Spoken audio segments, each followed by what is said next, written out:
Wayne, thank you for the invitation to be here today. Members of the Urban Affairs Committee, thank you for the opportunity to testify today, and also thank you for the work of this body historically to advance issues that have strengthened communities like those in North Omaha that have been marginalized and left out in many of the economic development opportunities. The strategies that we've seen over the decades, like housing investment, small business growth, and community programming. I think everyone in the room is excited to see that many of these components are included in the North Omaha Recovery Plan. Ma'am, can I just Yes, interrupt? my name. Yes. I just realized. Like, she didn't give me Who's that. that? Like, Yeah. oh my God. Can you say and spell it for And me? do you want me to start over? I'm doing No, don't start over. Everyone's in the room like collectively, no. My name's Sydney Franklin, CYDNEY Franklin. Thank you. Very much. I'm here representing 75 North Revitalization Organization. I'm also a proponent of LB 1024. 75 North, for those of you that are unfamiliar, we are a small nonprofit community development organization focused in North Omaha's Highlander community. To date, 75 North has invested a little more than $100 million on 40 acres of North Omaha land through mixed income housing and a commercial development strategy. What that looks like with our strategy in Highlander is more than 161 units of mixed income housing that have been developed since 2017. We also have under construction an additional 108 units of mixed income housing and a smaller number of single family homes that will be for sale for the first time.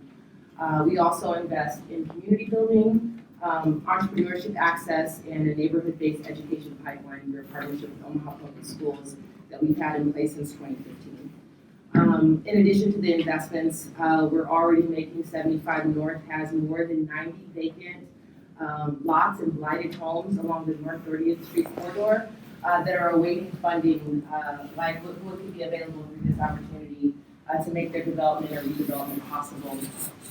Many hands make the success that's been experienced in Highlander possible, including bodies such as this, public dollars like those presented in the North Omaha Recovery Plan Act, and a community response to the needs of people in places that exist in Highlander, particularly those pertaining to the affordable housing crisis. And so 75 North, in summary, is eager to support LB 1024, and we look forward to being a leader in the plans being discussed today and the strategies that can transform the lives of the families and individuals that live in North Omaha.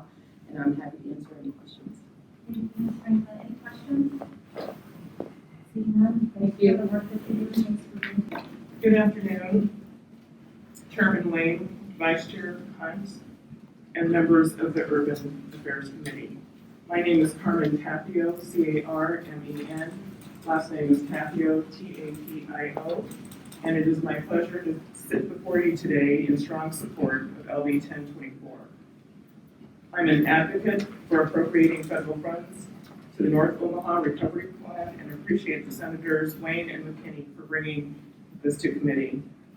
I am the Chief Executive Officer of North End Teleservices and the founder of the company. We are a 6-year-old company, and we are the 6th fastest growing private company in Nebraska, according to Inc. 5000 2021, and we are number 754 on the Inc. 5000 list of fastest growing private companies in America. I appreciate your service and efforts in moving our region forward. I'm a member of the Board of Directors of the North 24th Street Business Improvement District, incoming chair of the Greater Omaha Chamber, and a business person. We are a certified HUBZone business, a women-owned business, and a minority-owned business. We are a federal and state and commercial contractor with 1/3 of our employees holding security clearances. Nebraska is leading the nation on many levels, and it is no small thanks to your efforts and your service and dedication to the greater good. There is, however, work that needs to be done. The devastating impact of COVID-19 throughout our communities, states, and our nation cannot be understated. The pandemic of the past 2 years plus has had an overwhelmingly adverse effect on already marginalized communities, including North and South Omaha. The disproportionate and severe impact is widespread in health, business, unemployment, education, and so much more, and it is very well documented. LB 1024 and the North Omaha Recovery Plan is a vital step forward in helping the community begin to catch up and turn the corner while positioning the community to recover in a manner that helps lay the foundation for growth and contribution from this important area and region.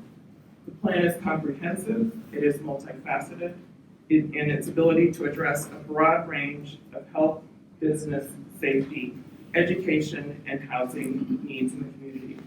We appreciate the funds that have already been identified for the North Omaha community needed to begin recovering from the pandemic and truly spur revitalization be taken into further consideration as this bill is contemplated. The requested $450 million identified in the proposal is appropriate to make the true impact necessary for substantial change.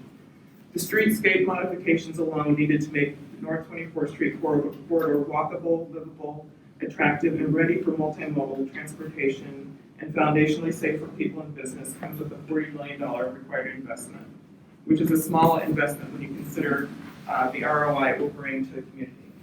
My company, which is in the top 2% of employers nationally, is making a $50 million investment in the heart of North Omaha on one of the most historically important blocks in a historically important corridor in the community.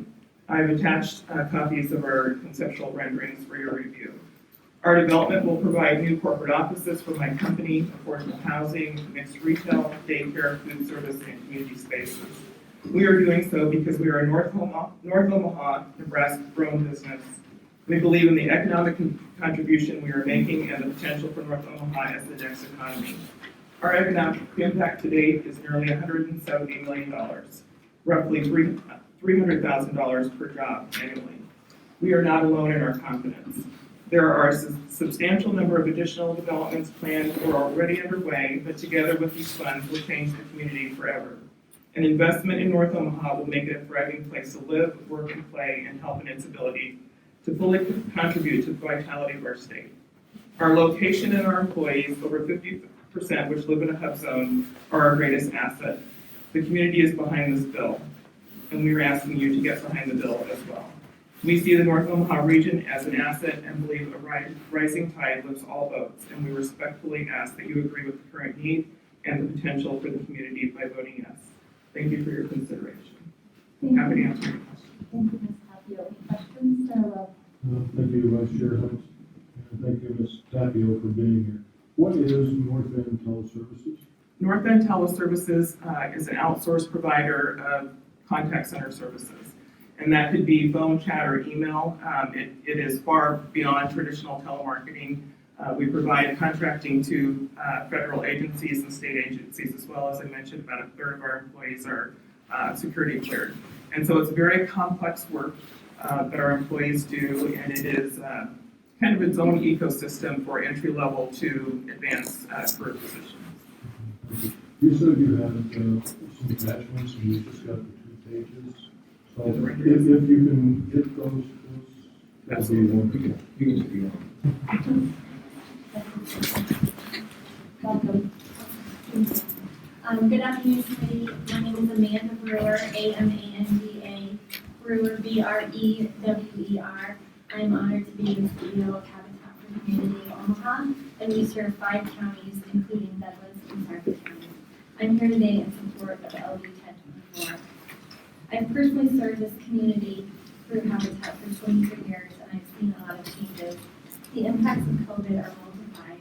In addition to the disease negatively affecting the community itself, the increases in housing prices, both rental and ownership, are exponentially affecting a family's ability to have stable shelter. In addition, local families trying to buy a home are competing with investors, many from out of state, to purchase properties. The accessibility gap for first-time home buyers has grown significantly due to COVID. This has a disproportionate effect on the people in East Omaha. Through Habitat Omaha, more than 1,200 people applied for homeownership last year. This morning, we opened our application process for the year, and by 9:30 a.m., we had more than 1,000 people call to inquire about our program. The need is great. I will abbreviate my testimony since I've submitted via writing. There's a lot to testify, but Senator Wayne had asked nonprofit housing developers to talk about the capacity over the next 4 years. Habitat focuses on the stability life cycle of homeownership, there are various opportunities to have impact and habitat work to address all phases, which includes mortgage readiness, that means helping get people ready for a mortgage and removing barriers, creation of individual development accounts to help families save for down payment, building and renovating homes for homeownership, providing home repairs for existing homeowners, and lastly, ensuring that a family's largest asset, the home, has clear title and transfers properly from generation to generation. It's a hidden problem in the community and one of the reasons why we see so many abandoned properties, because it didn't transfer properly to the next generation. Our capacity is as follows. Through homeownership, we can serve 391 families from the years 2023 to 2026. Critical home repair, 482 families. Through helping with legal, title clearing, and estate planning, 1,400 families. And through mortgage readiness, 600 families. We also project that we could serve 300 families through creation of individual development accounts. I thank you for your work and your leadership, and I can take any questions. Thank you very much, Ms. Brewer. Any questions? Thank you, Vice Chair Hunt. Thank you for testifying. I just have a real quick question, and it's a picture in asking for. So the more I hear about this bill, and then when we talk about housing, the one message keeps going on in my head, and I need to know if this is what I'm hearing. It sounds like part of this project is going to help us build generational wealth within the North Omaha community. Would you say that that's accurate? Yes, I think it's very accurate, and that's part of the problem. And the gentleman, Mr. Williams, talked about it very eloquently. Historically, access to capital wasn't available equally between blacks and whites, and therefore it is the thread kept deepening. And one of the big ways to help equalize is through access to capital and ownership, and that does increase the opportunity for generational wealth. Because we know if we increase the ability for people to have assets, then that increases their ability to have generational wealth. Is that correct? Yeah. Thank you. Thank you, Senator Blood. Senator Blood. Thank you, Vice Chair, and thank you for being here today and being part of Habitat for Humanity. You're with Habitat for Humanity for Omaha. And you said you're going to build 334 homes in the next 3 years, basically? 4 years, and build and renovate, yeah. Build and renovate. Yep, and Omaha includes, we now include Sarpy County, Washington County, Burke County, and Cass County, but the focus of this will be Omaha, and Sarpy, and also Sarpy County. How much of this will be North Omaha? Do you have any idea? The primary focus will be North Omaha, but we do have some projects in Sarpy County as well. And we're talking about our full capacity here, so my belief is creating homeownership, affordable homeownership anywhere is good for the entire community, including North Omaha. Thank you. No other questions. Thanks for being here today. So my name is Sherman Wells, SHERMAN, WELLS, and I'm with Untamed. When you talk about grassroots, boots on the ground in North Omaha community with the youth, I'm one of many. I'm a proponent for LB 1024 because for us, North Omaha is home. For us, North Omaha is our legacy, and for us, this is where our young generation will grow up and prosper. So the $450 million North Omaha plan that our senators have proposed is long overdue.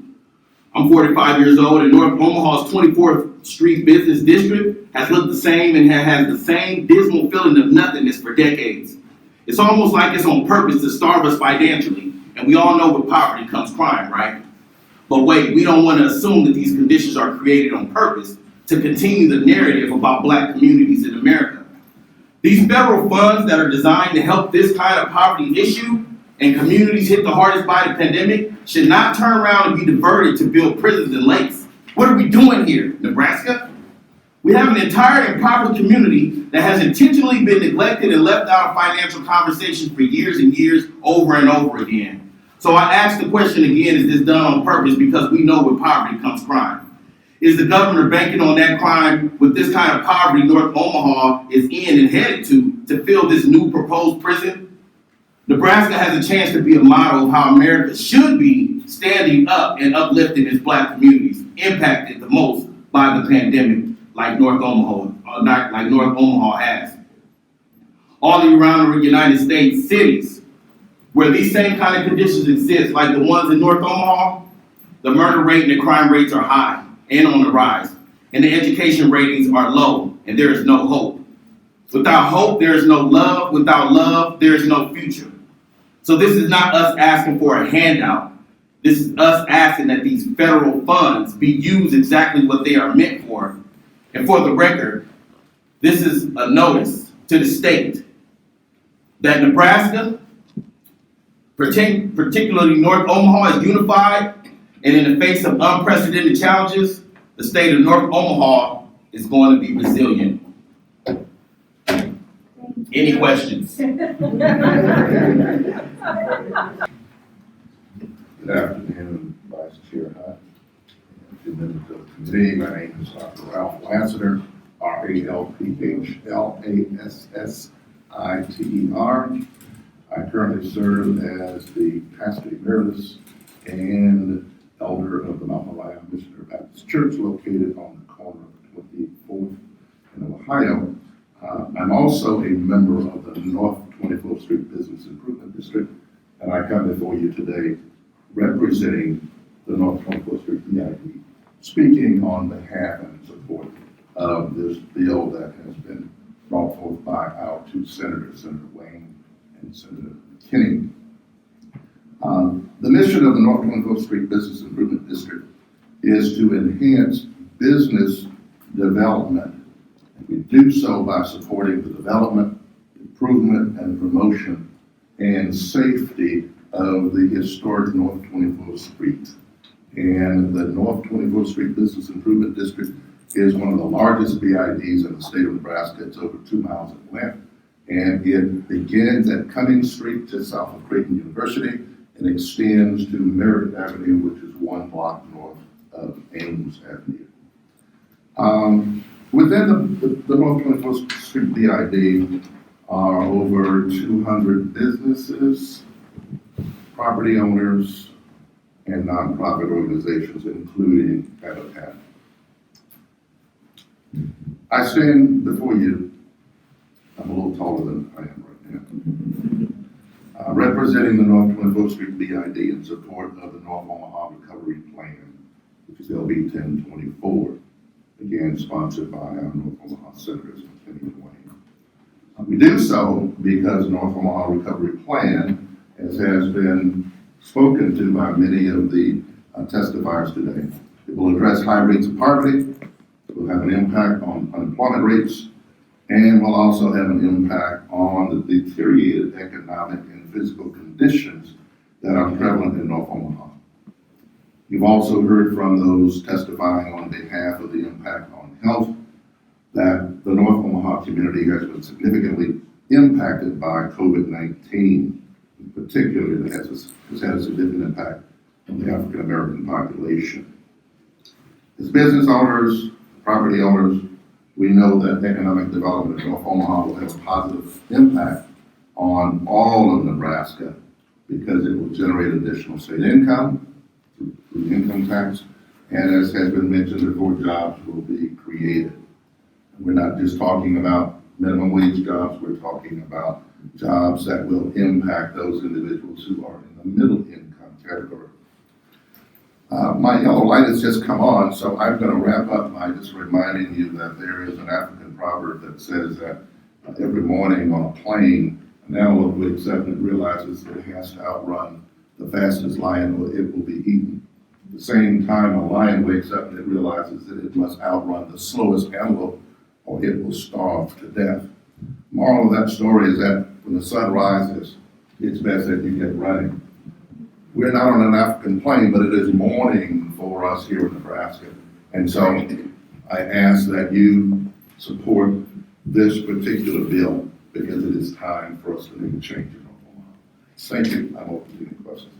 Ralphlasseter. Any questions? Senator Wells. Thank you, Vice Chair.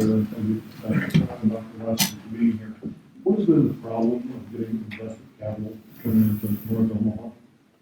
That's a very complex question, and the answer is complex.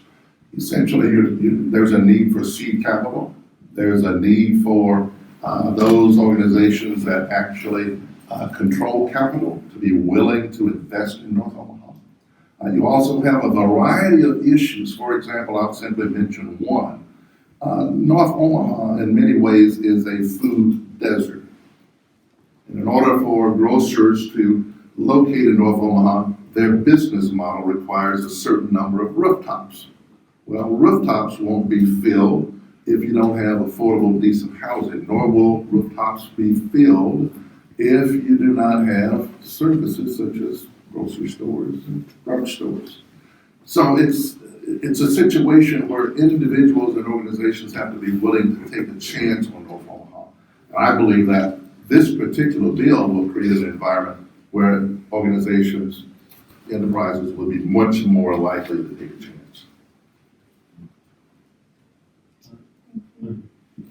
Any other questions? Thank you, Vice Chair. Thank you for your testimony today. I just want to build on the question from Senator Lowe because I just feel like we haven't gone deep enough. I want to get it on record. I mean, historically, I mean, you don't have to go very far back just to World War II, where veterans of color screwed over when it came to getting, I'll use my terminology. You don't have to repeat those words. I just want to get it on record. Isn't it historically, unfortunately, when it comes to professionals of color, entrepreneurs of color, that they have traditionally been bypassed when somebody of equal or lesser qualifications that was not a person of color may have gotten a loan and you did not? I think the testimony that has been presented at this time basically supports that statement. But I will just share with you, I've lived in Omaha for over 47 years. I and my wife applied, should I say, we went to see a home. I didn't know at the time it was in the Fair Acres area. And when I made the appointment with the realtor, oh, sure, Mr. Lassiter, come on out and let's take a look. And when I arrived, the comment was, well, you may be more comfortable in a different part of the city. So, sorry. It's a laughing matter today. However, I appreciate your honesty. I just want to make sure we get it on record because people always seem so surprised when they hear this, and it's like, this is a systemic issue that's been going on for a very long time. correct, and it has impacted business development, entrepreneurship, housing, health. And again, this bill gives us an opportunity to make a significant difference. Thank you. Any other questions? Seeing none, thanks for coming today. Thank you.